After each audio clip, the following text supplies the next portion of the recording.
Hey guys, welcome or welcome back to my channel. How you guys doing today? Hope you guys are having a great day so far. So in today's video, I wanted to bring you guys this two different type of topics really that I saw on TikTok, and I kind of wanted to just talk about. The first one is being in a tolerable level of unhappiness type of relationship. And the second one is pretty much the normalization of women's free labor in a relationship, just the abuse and use of women, right? So I have a few stitches to share with you guys, and I will give on my full opinion at the end of the video. Let's get started.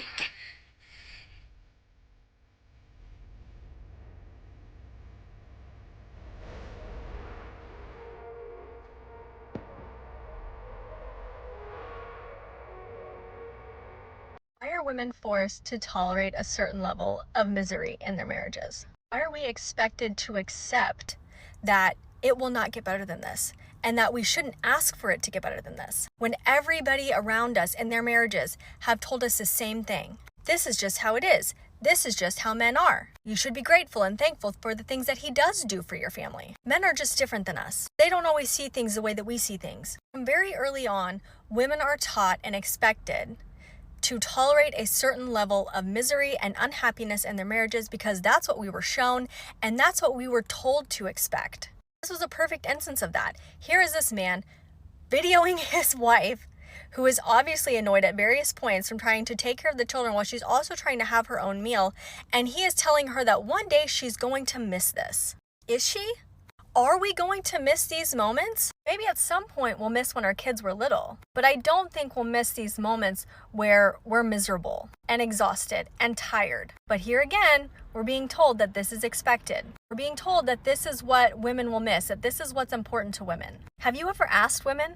Have you asked them how they feel and what's important to them and if they will miss this? So much of the expectation that women should put up with permanent levels of tolerable unhappiness in romantic relationships with men is tied to ongoing, totally unequal emotional labor expectations.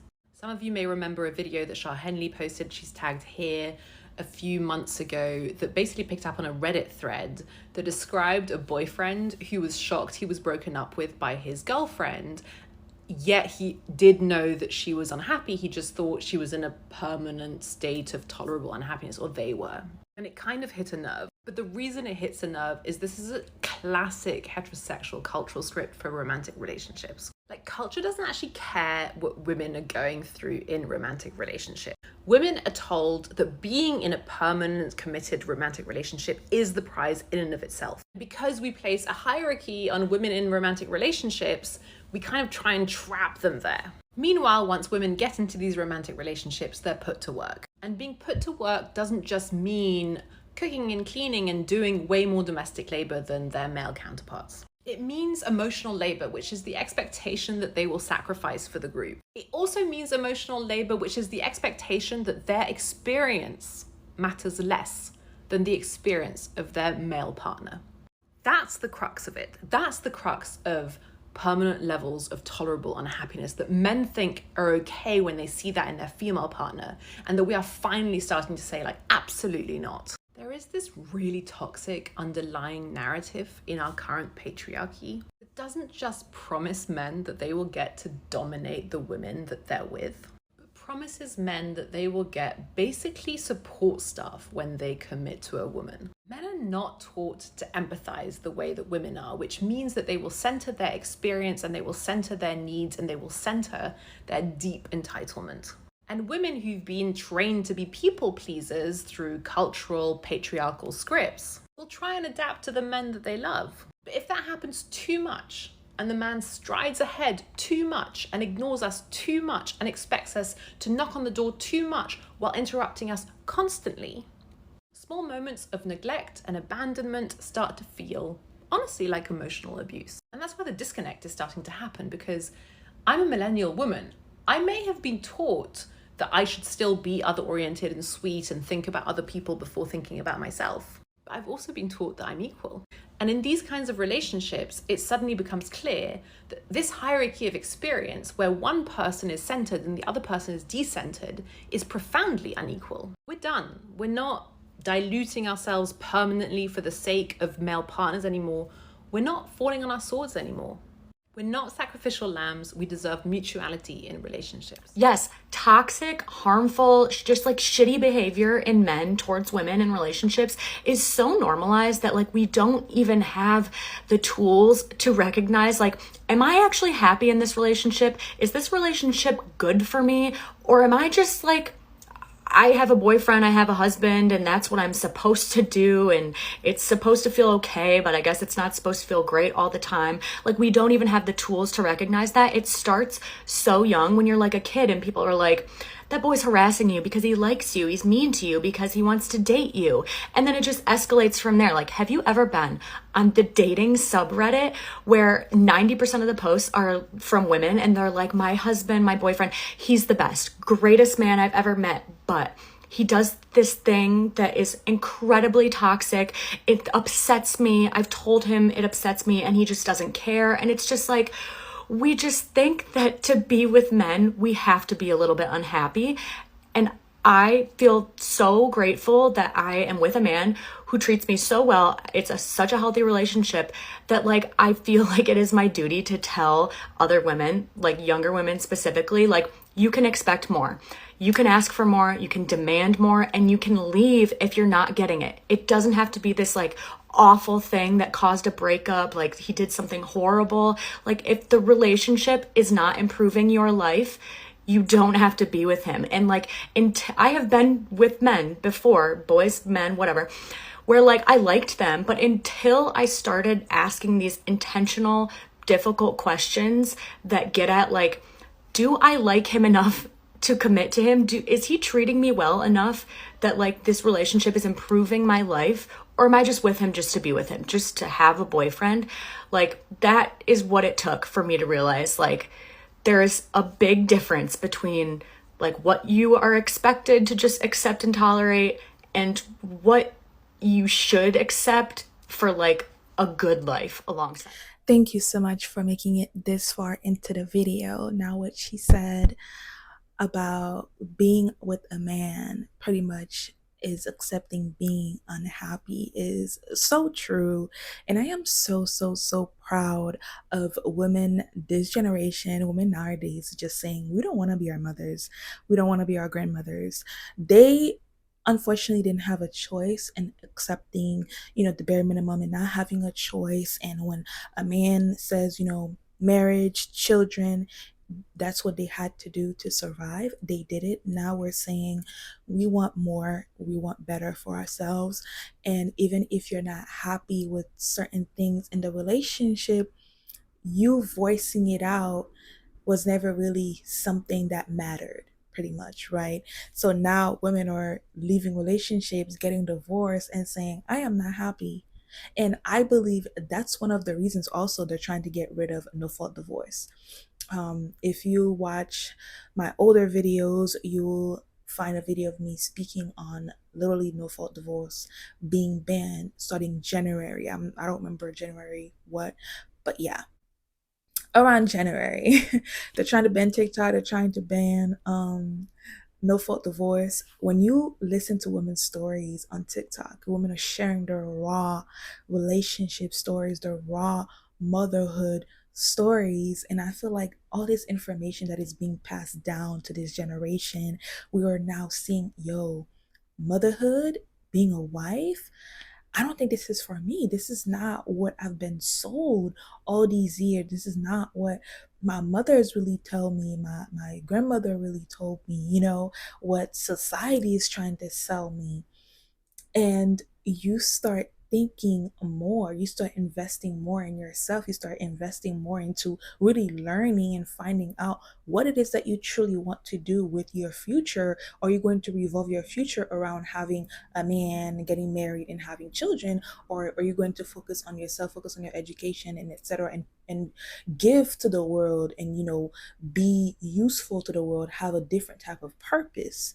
Now, being in a tolerable level of unhappiness type of relationship, it helps the government, it helps men, it benefits men, it doesn't benefit women. So having no fault divorce being banned, meaning that women can't just leave a relationship. If you find him cheating, it's now illegal for you to go through your partner's phone.